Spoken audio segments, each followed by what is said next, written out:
Hey everybody, welcome to Mountain Deer. My name's Rodney Elmer. I got the whiteboard out. It's Wednesday. Let's talk about what we would do on a great day and how we'd go about it when it comes to finding the deer, finding the hunter, and getting everybody out of the woods and together again.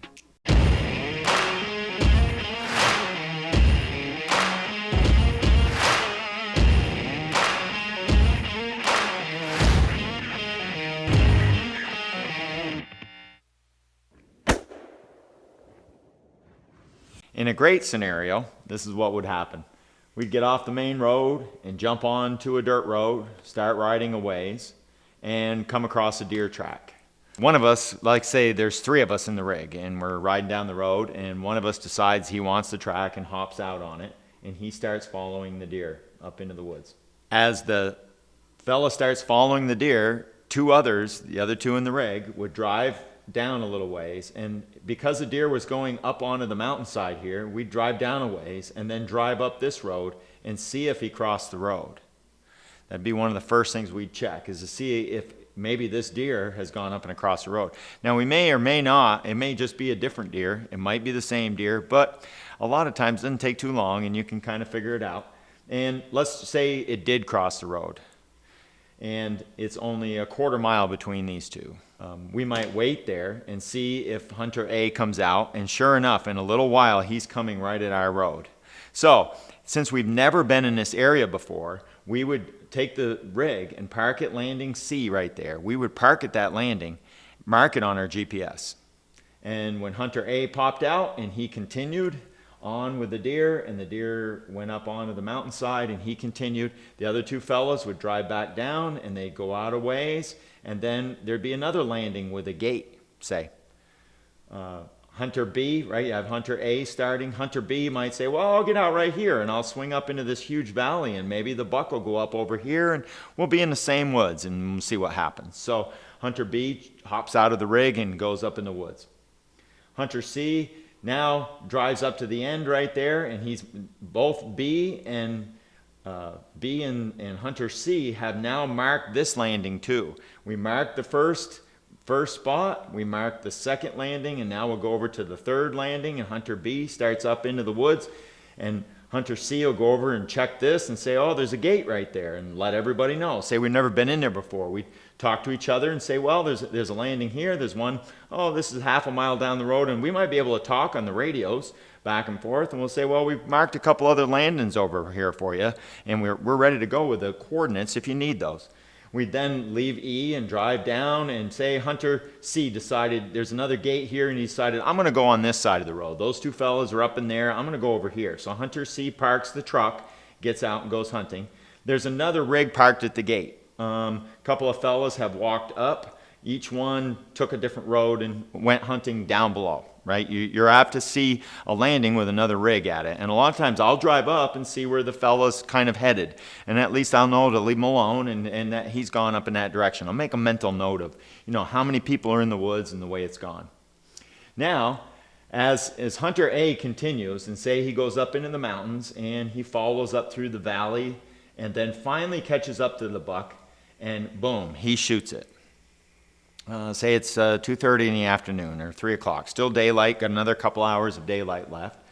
And Hunter B has worked his way up on a hillside, and he's come across the buck and followed it for a little ways. And then as he's following it, he hears Hunter A, I got a deer, right? They can communicate. There's no mountains in the way. Hunter C might be out of the loop. He might not know what's going on. These fellas are on the other side of the mountains. The radios don't reach and whatnot. Doesn't really know what the deal is, right? But he just continues hunting and working his way through the woods. And Hunter B here can go over to Hunter A and his kill. He can give him the coordinates because they can talk to each other and get a hold of it. Sometimes too, say Hunter B was up in the air pretty high and Hunter A and him are talking back and forth, and then he relays to Hunter C, who's down here in the valley, hey, we got a deer. Hunter A's got a deer up here and I'm up on top of the hill, and he'll act like an AWACS and be able to talk to both hunters. So that's really nice to have one guy up high because it helps the radios communicate. So say he said, well, these are my coordinates, and he reads out his coordinates, and this fella here marks his coordinates on it, and he wants to go to him now. And he relays down the hill, and this is kind of what happened with Taylor's buck, Taylor's 200-pound buck. He was way off on the side, Casey was in the middle, we were down in the valley. The same kind of scenario came about, and Jimmy, who's up on the hill, goes to Taylor and I, who are down here, and he says, well, Casey's got a deer over here, like with Solo Buck, or with Taylor's buck. Sounds like Taylor's got a deer. Has he got a deer? Yep, he does. Taylor's got a buck. Taylor's We're got on a our deer. way, buddy. Same thing. Taylor's got a deer. Casey's hollering to us, and we get to talk back and forth, and it allows us to communicate over a wide range because we're all at different heights. So say it's 2 o'clock, and he shot his deer, and he's marked his coordinates now, and he gives out his numbers, and Hunter B lets Hunter C know, and Hunter C works his way to the road, walks back down, and grabs the truck. And now he drives up, and he has the numbers for this location. So he turns his GPS on, and he drives up, and he'll get to the end of this landing, and you'll see how far it is from here to there. And Hunter B says, well, there's a whole mountain in the way, and we can't go that way. So this would be this is a Jimmy classic. Cocoa Puff loves to do this, right? He'll drive up through and he'll say, no, just a minute, let me find out what the deal is. So he'll drive down the road, and it's getting farther and farther and farther away, and he sees a fork in the road, and he says, I'll check that other valley. So he starts driving. Now it's getting closer and closer, and he drives to B, and there's a pretty decent place to drag right there, and then he drives a little farther up and say this is higher and it's uphill, but it's quite a bit shorter distance. He can find out what these two spots are and the closest distance, and most of the time you can tell which way might be the best way to drag the deer out. And once he gets to these locations, now he can radio these fellas and say, look, I want you to go to these coordinates right over here, because that's the best place downhill to drag the deer out. It's a whisker farther, but it's downhill drag. I love downhill drags. I can't stand dragging uphill. It's like go up 2 and slide back 1.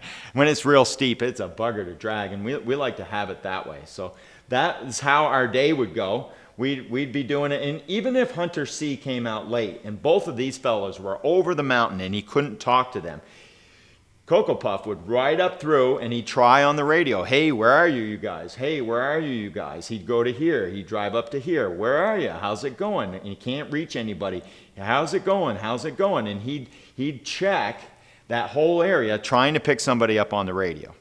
So by using that, and having some radio contact, it allows you to get right to it, and everything goes pretty good. And we'd all, then even Jimmy could park the rig right here and start up in the woods with the sled and meet the fellas on their way out and talk back and forth, and then pretty quick they'd all be dragging it out, and then out, and away they would go, and that's how the day would go, even if this ended up after dark.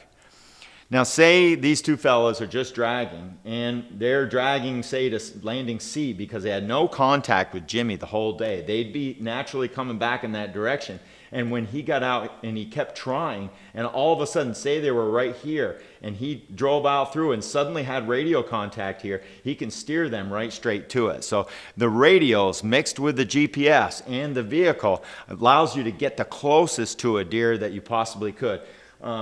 Say the deer's here, and you drive along and you go up and down the road and you get that shortest distance straight to the deer, and then you tell them, look, head north, straight north, and it's a 1/4 mile and you're on the road.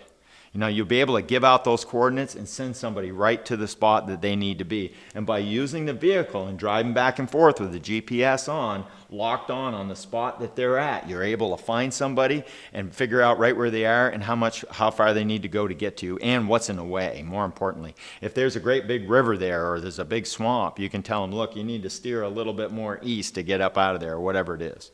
Yep, that's really how we like our day to go. And that truck searching with radio and GPS allows you to really come right on to somebody. It's a whole new game, though, when you don't have the GPS or you don't have the radio, and now you're trying to make heads or tails of everything.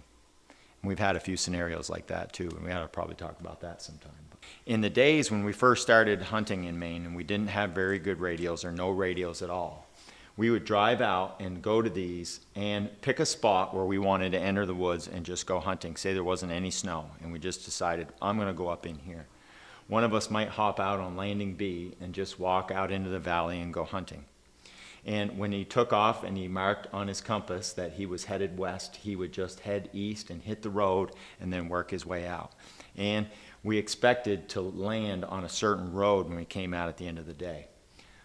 Say 2 guys in a rig together. They drive up in, one gets off at B, A drives up here and doesn't like A, and he comes back and he goes over to F, and now he starts hunting in that spot. At the end of the day, he's going to want to get back in the rig. He knows he's the one driving. He's got to get back to the truck. He'll get back to the truck one way or the other. Even if he pops out on the road here, he'll have to walk back up, grab the truck, come back, and then go searching.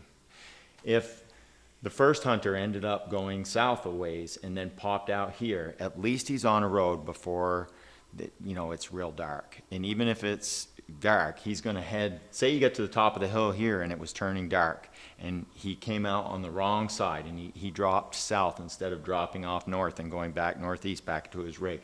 Say he dropped down. If he drops and goes down into the bottom, that's where the roads are. They're in the bottoms of most everything around here. He heads downhill, gets onto the road, and now when it's after dark and you're on a road, the truck will now drive up and check everything and look for the hunter on the road somewhere. Shine his lights around, maybe even honk his horn a few times and listen. If he can't find him, and then work his way down the road and try over here. Just drive out it and check and see if he's on the road someplace. And if you can make it to the road, and then you're out. That's when I feel the best, is when I'm out on a road, right? Instead of stumbling around in the woods in the dark. I love to be out on the road. So as soon as I pop out on the road and he drives out through, he's not just going to say, well, I don't know where he is and drive back to camp. He's going to go back up in here around and check again and keep looking, have a plan all the time. Your number one survival tool is to have a plan and then stick to it. Now, if something comes along and it messes up that plan, you have to have at least some rules to it, right? So what we would do is, at the top of the hour, if nobody has found us, we'd fire a shot after dark, right? So if I was driving up the road and Casey hadn't come out of the woods and it was almost 6 o'clock, I'd pull over and I would listen. And at exactly 6 o'clock, I hear boom. Then I know he's out there. And, at least I know he's out there, he's okay, or at least he's got a signal of some kind. I can better tell where he is from the shot, and I can always shoot back and answer, just boom, we're still looking for you. That's quite a nice feeling to know somebody's looking for you. So we'll continue searching or whatever. Most of the time, if you don't have the radio and you don't have the GPS, there's not too much chance of somebody coming straight to you and being able to find you, especially just with sound. And if you go out with 5 bullets, this is only going to last so long, right? So we would shoot at the top of the hour and the bottom of the hour. And I always carry a lot of shells with me. I usually have 15 to 20 rounds with me all the time. I might not have to shoot that much, but it's nice to have them. That's what bullets are for. They're for killing deer. And that extra shot in the middle of the night really sounded good when I listened to Donnell, and he goes, boom, and he's way up on the mountain. I said, oh, he's up there. And he's thinking about me and listening for me. So that's good. Another thing that you want to do as you start out these roads, you want to learn where the high grounds are and the high spots in the road. There might be, I'll check not only the radio, but I'll check my cell phone. And if there's a spot here where I happen to get cell phone service, the antenna is just the right height and I can get it, now we call that a phone booth, right? That spot on that road has cell service, and if you drive right to that spot. So what I'll do is, if he happened to be high during the day, and in the middle of the day he gave me a text and said, I jumped a huge buck and he's going south and I'm going to come out on the other road, I'll drive up through here looking for him, and when I get to that phone booth, I'll turn on my phone and see if I got any texts, any messages, right? And then I look at it and, yep, I got a message from him and he was headed south at noon. Okay, right? So we leave each other signals all the time. The other thing is, if there's snow on the ground and we're going out into the woods, if I happen to go to B and then jump the big deer and he works his way down through here and he actually crosses this road, and now I'm over here, which is completely different from where we started, and Taylor drives around and comes looking for me and comes down through here.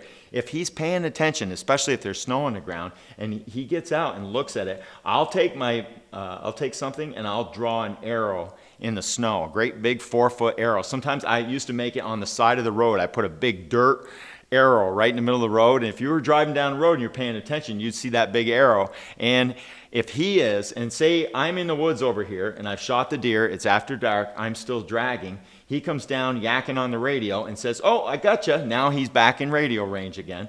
And I tell him, drive down the road until you get after landing C, and you'll see a spot in the dirt where I crossed the road, right? I left him a clue of where I went. You could hang a ribbon there or something like that, but, and tie a stick to it or something's real special, right? We leave each other clues, and then we'd know better where we were. I might even shoot the deer and then walk back to the road and lay a big spruce branch right on the side of the road, and then when they drive down through, I say, well, stop at the spruce branch because that's where I went into the woods, and I'm headed right for that right now. So that's another really good thing. Most of the time, I'm only marking on my GPS, my landings, my access to the woods.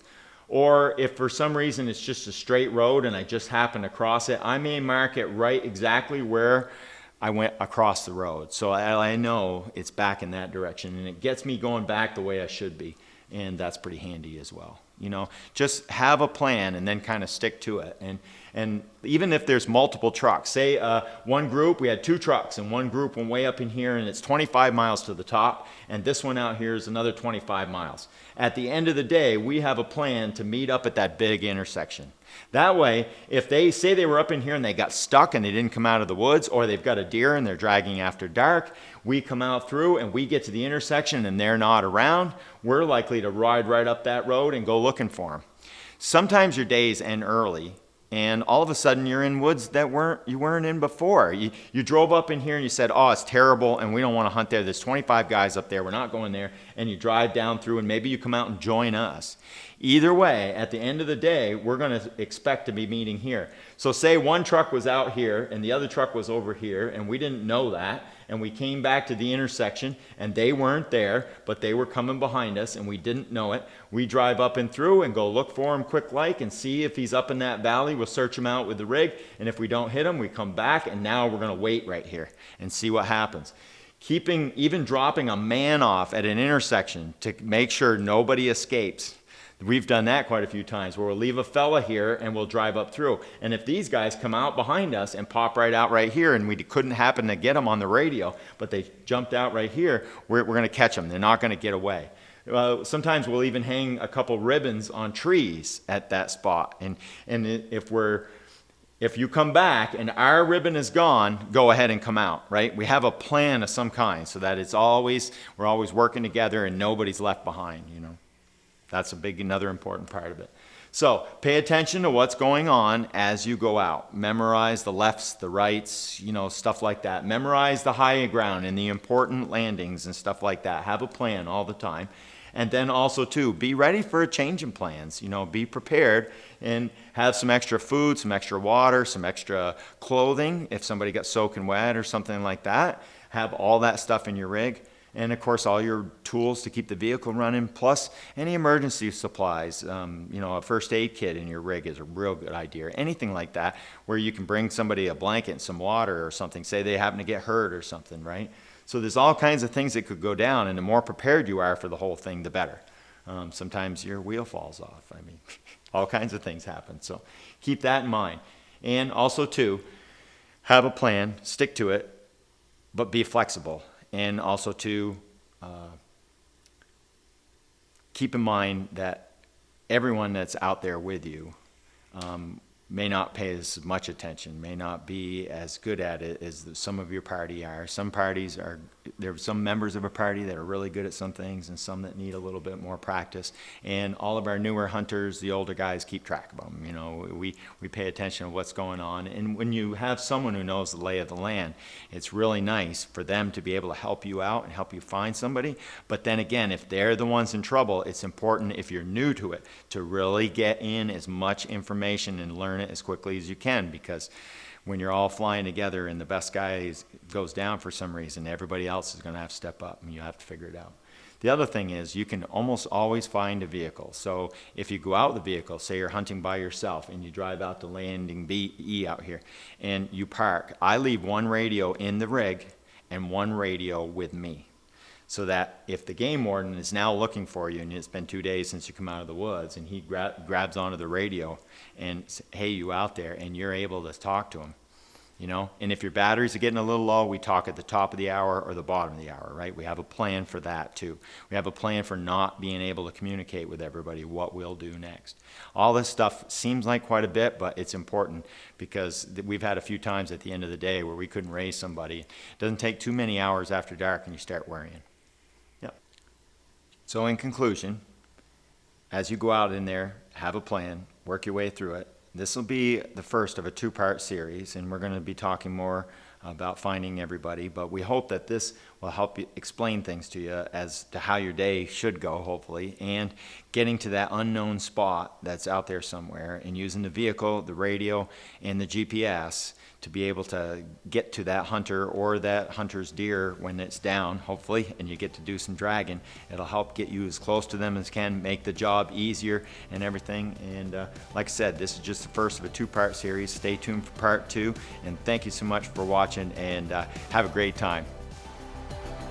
Thank you guys so much for watching. Hit that like button if you like this video. Subscribe if you haven't already, and we will see you in the next video.